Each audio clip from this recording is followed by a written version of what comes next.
আচ্ছা, জীবনে কখনো কোনো মৃত ব্যক্তিকে গোসল করিয়েছেন? যদি কখনো সুযোগ হয় তাহলে সেই মৃত ব্যক্তিকে গোসল করাবেন। তখন খুব কাছ থেকে দেখবেন মৃত মানুষের দেহটা কতটা অসহায় লাগে, মৃত্যুর পরে মানুষের দেহ কতটা ভয়ের কারণ হয়ে দাঁড়ায়।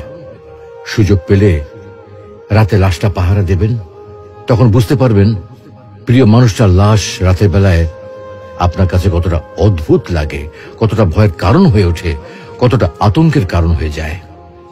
সুযোগ পেলে মৃত ব্যক্তির শরীরে একটু হাত লাগিয়ে কিছুক্ষণ তার স্পর্শ নেবেন। আপনি তখন উপলব্ধির সুযোগ পাবেন এই পৃথিবীতে বিশাল প্রভাব প্রতিপত্তি মৃত্যুর পরে কতটা নির্যাতনের রূপ নেয়। সুযোগ পেলে আপনজনদের লাশ কবরে নামাবেন খুব আগ্রহ নিয়ে। শেষবারের মতো মৃতদেহের মুখটি একবার দেখার চেষ্টা করবেন এবং বারবার উপলব্ধি করার চেষ্টা করবেন এই মৃতদের সাথে অনন্তকালের যাত্রার পথে এটাই আপনার জীবনের শেষ দেখা।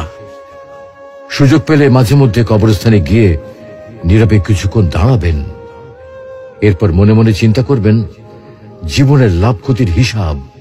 এই মৃত মানুষগুলো এই পৃথিবীতে কি করে গেছেন, কাদের রেখে গেছেন, যাদের রেখে গেছেন তারা কি কখনো এই মৃত মানুষগুলোকে স্মরণ করার জন্য কবরস্থানের আশেপাশে একটি বারের জনকে দেখতে আসে?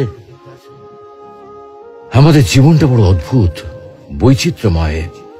আমরা এর জন্যে ওর জন্যে, ধন সম্পদের জন্যে, ঐশ্বর্যের জন্যে, বাড়ি গাড়ি টাকা পয়সার জন্যে কত না মায়া দেখাই, আগ্রহ দেখাই, আরো চাই আমাদের। অথচ এই জীবনে আমরা মৃত্যুর কথা না ভেবে, পরকালের জবাবদিহির কথা না ভেবে কিভাবে আরো সম্পদ অর্জন করতে পারি সেই চিন্তায় বিভোর থাকি।